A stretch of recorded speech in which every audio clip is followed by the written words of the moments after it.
bertumpu di kewenangan besar si institusi Polri ini ya. Tapi di sisi lain pengawasan terhadap lembaga ini tuh nggak sekuat itu. Institusi Polri ini masalah besar utamanya adalah ketika menjalankan kewenangannya yang nggak ada pengawasan yang bisa secara ketat memastikan bahwa tidak ada penyalahgunaan kewenangan, mencederai semangat reformasi kita tahun 98. Kita tentu nggak pengen kembali lagi ke masa-masa itu. Kita harus lihat sejarah.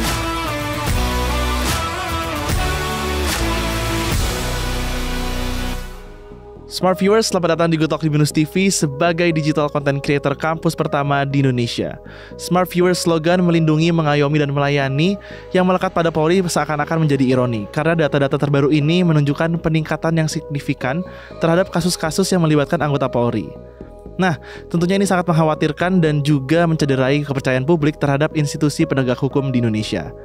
Sekarang kita sudah di studio Binus TV dan juga sudah ditemani oleh seorang peneliti dari ICJR, Institute for Criminal Justice Reform. Say hello to Mbak Iftitasari. Halo Mbak, apa kabar? Halo, kabar baik. Nah Mbak, seperti yang tadi saya sebutkan nih, ada banyak kasus yang melibatkan anggota Polri. Kan kita sering lihat juga ini sudah sering terjadi dan masih terus terjadi juga. Kira-kira apa sih Mbak yang membuat fenomena ini tuh berulang? Ya, jadi memang dari beberapa waktu terakhir ya, berapa bulan lah pasti banyak lah kasus-kasus di mana polisi naik lah ya isunya soal kekerasan, kemudian ada penyalahgunaan wewenang dan sebagainya. Tapi padahal sebetulnya kalau kita lihat fenomena ini tuh udah dari lama, ada dari beberapa tahun terakhir gitu. Dulu ada percuma lapor polisi, terus habis itu ada tragedi kasus Kanjuruhan, terus habis itu ada kasusnya pembunuhan Verdi Sambo waktu itu. Dan itu tuh memperlihatkan sebetulnya kita punya masalah yang sangat mendasar sih di institusi kepolisian ini gitu. Yaitu yang paling besar adalah nggak ada atau kurangnya minimnya akuntabilitas di tubuh institusi Polri, dan nggak ada perbaikan dari setiap ada insiden-insiden yang memerlukan intervensi perubahan kebijakan di internal kelembagaan begitu ya, yang itu nggak pernah direspon dengan melihat isu akar masalahnya, yaitu si inakutabilitas ini gitu. Jadi masalah besarnya dari situ sih. Polisi ini kewenangannya sangat besar, dari mulai penyidikan, kemudian dia juga punya kewenangan pelayanan masyarakat, bikin SIM, kemudian di jalan dia bisa nilang-nilang kita juga, kemudian izin untuk acara misalnya, semua kan bertumpu di kewenangan besar si institusi Polri ini ya. Tapi di sisi lain pengawasan terhadap lembaga ini tuh nggak sekuat itu gitu, sangat minim sekali untuk itu. Dan salah satu contoh misalnya di penegakan hukum misalnya, di mana ICJR kebetulan kami fokusnya pada isu-isu reformasi peradilan pidana, dan kita melihat institusi Polri ini masalah besar utamanya adalah ketika menjalankan kewenangannya yang nggak ada pengawasan yang bisa secara ketat memastikan bahwa tidak ada penyalahgunaan kewenangan, check and balances dari institusi yang lain, yang itu tuh menjadi akar masalah dari semuanya ini. Di lapangan jadi arogan misalnya, kemudian kalau ada kekerasan susah untuk di hold accountable gitu, ditindak secara pidana misalnya, dan kejadian-kejadian impunitas lainnya yang itu berdampak pada yang munculnya akhirnya disalahinnya oknum lagi, padahal sebetulnya isunya adalah lebih mendasar daripada itu gitu. Oke, nah bagaimana sih seharusnya Polri ini memproses tindak kejahatan yang dilakukan oleh anggotanya sendiri?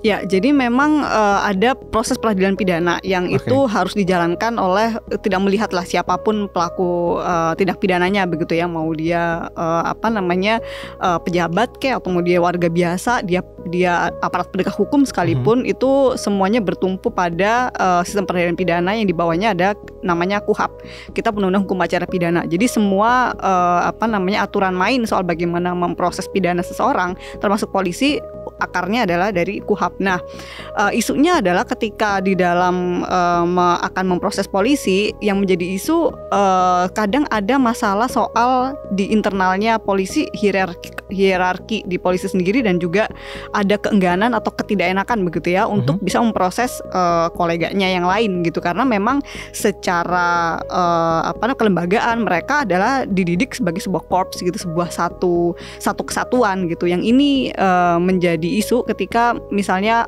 perlu ada tindakan tegas untuk melakukan penyidikan atau melakukan pemprosesan pidana terhadap satu atau dua orang oleh koleganya sendiri gitu misalnya. Nah, ini ada keengganan di situ yang kita lihat. Jadi memang masalah dari culture-nya sendiri di sisi Polri itu sendiri yang akhirnya juga menyebabkan inakutabilitas itu juga gitu. Jadi selain dari bagaimana pengaturan kelembagaan, di sisi lain ada masalah-masalah kultural yang itu juga harus diselesaikan dengan reformasi di institusi Polri itu sendiri gitu, mengubah ada culture tersebut gitu. Jadi idealnya ya harus diproses seperti biasa gitu. Ada proses penyidikan terhadap si polisi ini gitu. Nah, oke.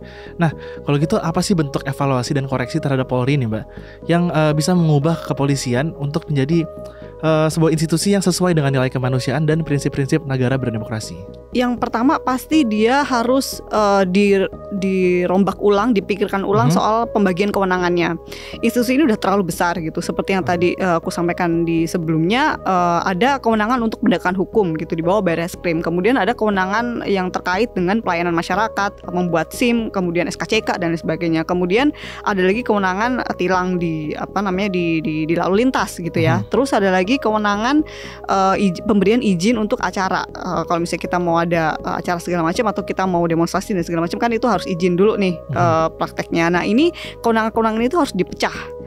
Yang pertama pasti dari konteks penegakan hukum nih yang paling penting, Barreskrim di institusi Polri ini kewenangan untuk melakukan penyidikan ada tetap di kepolisian, tapi pengawasannya juga perlu diperkuat dengan check and balances di institusi yang lain. Dalam konteks ini misalnya untuk kejaksaan dari penuntut umum, kemudian dari pengadilan melalui judicial scrutiny atau pengawasan judicial dari pengadilan lah ya, ketika misalnya kepolisian akan melakukan penangkapan, melakukan tindakan-tindakan upaya paksa, penahanan, penyitaan, penggeledahan dan sebagainya, itu harus ada pengawasan dari check and balance dari institusi yang lain. Pertama dari kejaksaan, karena memang jaksa adalah dominus litis, dia adalah aktor yang akan membawa perkara itu ke persidangan, dia yang akan mempresentasikan bukti yang dikumpulkan ketika penyidikan begitu, dan dia yang tahu lah kebutuhan untuk pembuktian di persidangan nanti. Jadi leadernya harus ada di kepolisian ini. Jadi nggak lagi kayak sekarang nih, kalau misalnya polisi mau nangkap, mau nahan kan semuanya cuman keputusan dia sepihak ya, satu institusi ini gitu. Nggak ada pengawasan dari institusi atau check and balance dari pihak yang lain. Nah, ke depan ini yang perlu diperbaikin gitu.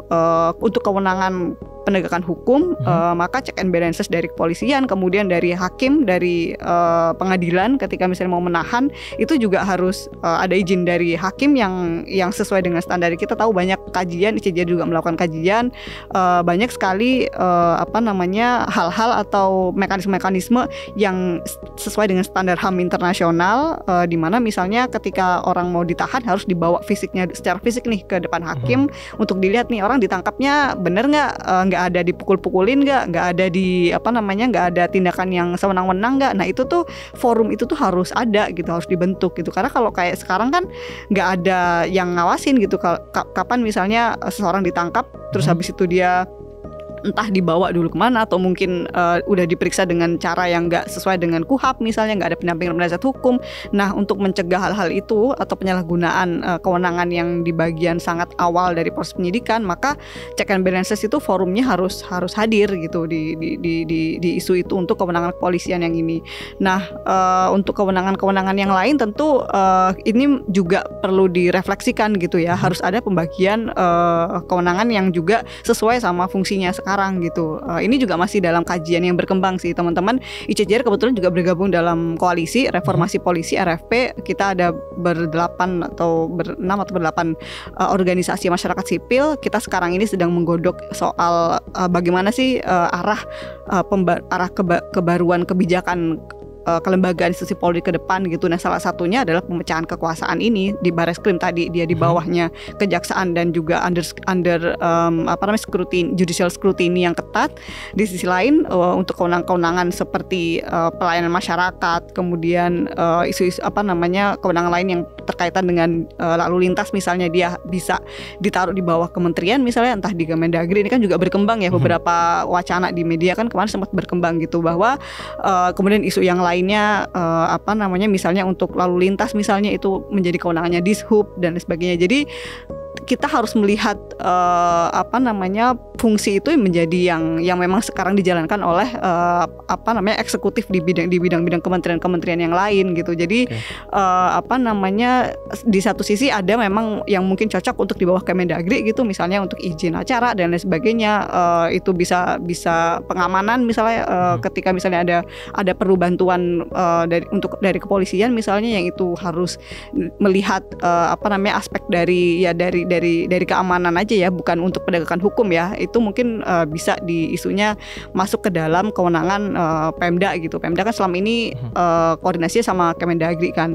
Kemudian isu yang tadi lalu lintas sama Dishub gitu, itu kan lebih relevan dan lebih sesuai fungsi gitu. Karena kita punya masalah kebesaran dari si kewenangan ini yang itu harus ditata ulang lah sesuai dengan fungsi yang kementerian atau eksekutif yang ada sekarang ini. Jangan ada di satu lembaga aja dan itu nggak ada pengawasan yang cukupnya juga gitu. Kira-kira apa sih yang menjadi hambatan dalam pelaksanaan reformasi polisi yang berorientasi pada nilai kemanusiaan dan juga demokrasi? Tentu memang banyak karena banyak yang perlu dikerjakan ya. Tadi kan ada banyak sekali kewenangan yang perlu dirombak ulang begitu, ditata ulang mana pengawasan yang harus kemana gitu. Misalnya untuk penegakan hukum tadi, misalnya ketika kita mau mengeluarkan ide bahwa pengawasan yudisial dan kewenangan penuntut umum sebagai dominus litis harus diperkuat gitu, dan diimbangi juga misalnya dengan kewenangan advokat misalnya ketika dia mendampingi penasihat hukum gitu. Jadi misalnya ketika ditangkap kemudian diperiksa, maka polisi sama advokat ketika hadapan tuh setara gitu ininya kewenangannya di dalam meja gitu. Advokatnya harus bisa melindungi si tersangka terdakwanya supaya misalnya nggak dikasih pertanyaan menjerat, kemudian nggak dipaksa untuk mengaku misalnya dan lain sebagainya. Nah, kewenangan itu kan nggak ada ya di dalam KUHAP kita, itu sangat minim sekali untuk advokat. Kemudian mekanisme upaya paksa tadi yang kujelaskan soal penangkapan, penahanan, itu juga nggak ada mekanisme yang jelasnya soal bagaimana kontrol terhadap kepolisian ketika dia mau menangkap, melakukan penyitaan, penggeledahan dan sebagainya. Jadi semua administratif formal aja, dan itu kan harus diubah dengan kebijakan di KUHAP-nya ya. Jadi harus ada perubahan undang-undang. Dan tantangannya tentu kita tahu perubahan undang-undang adalah produknya legislatif, yang itu juga syarat kepentingan dan syarat politik. Apalagi KUHAP isunya power struggle gitu, soal pembagian kekuasaan antara institusi gitu, aparat penegak hukum, yang itu pasti tingkat politiknya juga sangat tinggi gitu. Jadi akan sangat susah dalam proses pembahasannya ya. Walaupun kita tahu sekarang di DPR tahun depan kemarin sudah berkomitmen mau menyelesaikan KUHAP. Jadi memang ada kebutuhan karena kita punya KHP baru tahun 2026 nanti harus berlaku, maka otomatis kita harus punya KUHAP baru. Dan dalam konteks itu juga sebetulnya kita juga harus mendorong yang perubahan KUHAP ini juga bisa mengakomodir untuk memastikan pengawasan terhadap kinerja polisian dalam konteks penyidikan itu. Jadi tantangannya ada di situ sih, ada perubahan kebijakan yang memang yaitu cukup syarat politis karena power struggle itu gitu. Dan isu yang lainnya tentu ya sama sebetulnya sih, walaupun tadi kalau misalnya di KUHAP kan perubahannya undang-undang ya.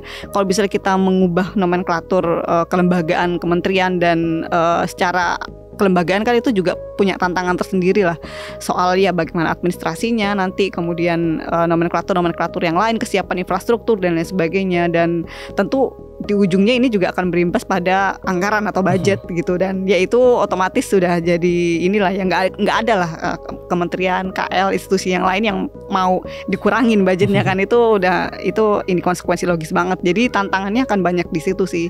Tapi terlepas dari tantangan itu, tentu kalau kita mau merefleksikan ulang ya bagaimana segenting ini masalah untuk kita mereformasi Polri, jangan sampai ada taruhan nyawa-nyawa lagi gitu yang ke depan. Harusnya itu sesuatu yang harus dilaluin sih oleh pembuat kebijakan tentu ya, dan juga para petinggi-petinggi dan juga orang-orang yang punya komitmen untuk bisa mereformasi dan memperbaiki kepolisian kita. Ya kita nggak ingin, bukan maksud kita untuk mau mendelegitimasi atau nggak membutuhkan polisi sama sekali. Tentu kita juga perlu Polri gitu. Kita perlu polisi yang juga bisa melindungi kita, yang mengayomi kita, menghargai dan menghormati HAM kita.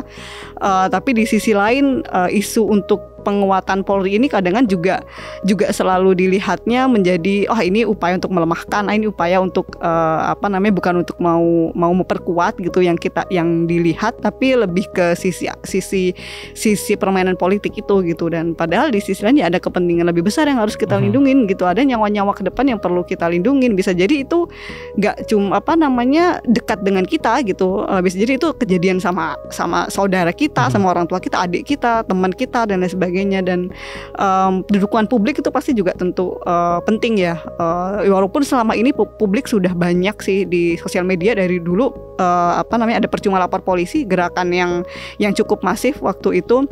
Tapi memang ya selain konsolidasi sipil ya kita juga perlu komitmen dari para elitis juga yang di atas gitu, untuk mau melihat ini sebagai ya ini kepentingan untuk melindungi rakyat juga, dan untuk mempunyai institusi kepolisian yang bisa sangat profesional, yang bisa sangat menghormati HAM, dan di sisi lain melindungi kepentingan kita juga gitu.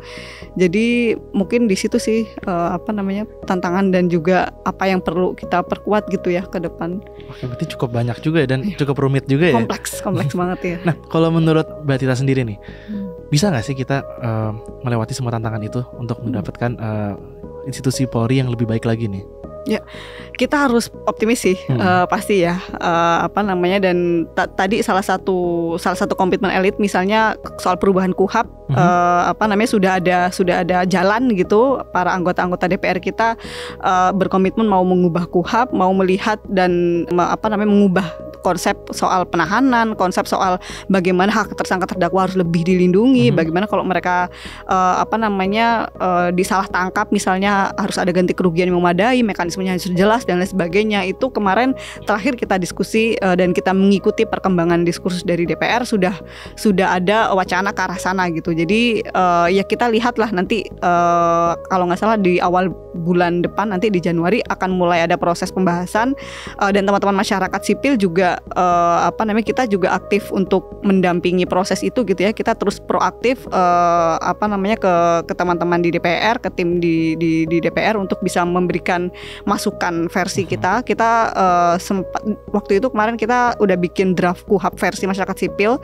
Jadi di situ kita kenalkan ide-ide untuk perlindungan tersangka terdakwa, kemudian mekanisme pengawasan yang lebih ketat dan lebih memadai, kemudian juga isu-isu soal akuntabilitas dan pemenuhan hak-hak tersangka korban dan lain sebagainya. Itu kita dorong juga di dalam draft itu, dan harapannya itu bisa diakomodir juga nanti dalam proses pembahasan ke depan sih. Jadi walaupun memang kompleks, tapi setidaknya ada baby step yang itu udah mulai terlihat gitu. Dan kedepannya sih walaupun demikian, tapi kita tetap perlu nih untuk masyarakat sipil juga aware gitu isu soal ini gitu, karena ya lagi-lagi ini juga kepentingan kita. Jadi selain memang kita dorong di kelompok di konteks pemangku kebijakan, pembuat kebijakannya, tapi di sisi masyarakatnya juga harus terus bersuara nih. Itu kemarin yang kasusnya Korea kan juga seru ya, gimana masyarakat sipil juga berkonsolidasi dan akhirnya bisa mencegah adanya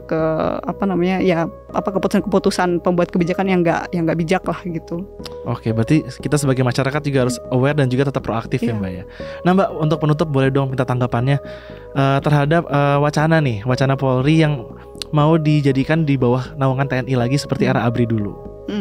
Kalau itu jelas itu bukan ide yang bagus ya. Itu sangat mencederai semangat reformasi kita tahun 98. Kita tentu nggak pengen kembali lagi ke masa-masa itu. Kita harus lihat sejarah. Nah ini juga penting sih. Jangan sampai kita juga termakan sama ide-ide itu yang sebetulnya di sejarah itu kenapa kita bisa sampai titik ini. Kenapa kita memisahkan Polri dan ABRI itu juga ada cerita beratnya juga gitu. Ada kisah-kisah yang kita nggak mau lagi lah ada di situ. Dan seperti ini juga momen yang penting untuk kita kembali ke sejarah sih, untuk bisa belajar merefleksikan lagi kenapa sih dulu sampai dipisah gitu. Dan kalau misalnya aku sih yakin ya, kalau misalnya kita bisa tahu dan bisa belajar soal itu, maka ide soal kenapa si Polri masuk ke ABRI itu pasti akan banyak sekali mendapat penentangan. Nggak mungkin akan ada yang ini gitu kalau kita mau belajar sejarah gitu. Jadi isunya itu sih mending kita coba baca lagi deh sejarah kita, kenapa kita sampai di sini dan jangan sampai kita mundur lagi sih. Oke, yang penting kita harus tahu sejarah kita dulu ya Mbak ya. Nah, itu dia Smart Viewers, obrolan kita bersama dengan Mbak Tita pada episode Good Talk kali ini. Terima kasih sebelumnya Mbak Tita sudah bersedia hadir di episode Good Talk kali ini. Dan untuk kalian para Smart Viewers yang masih punya pertanyaan ataupun pendapat, boleh langsung aja komen di kolom komentar di bawah ini. Dan jangan lupa juga untuk like dan subscribe YouTube channelnya Binus TV. See you on the next episode of Good Talk and bye-bye.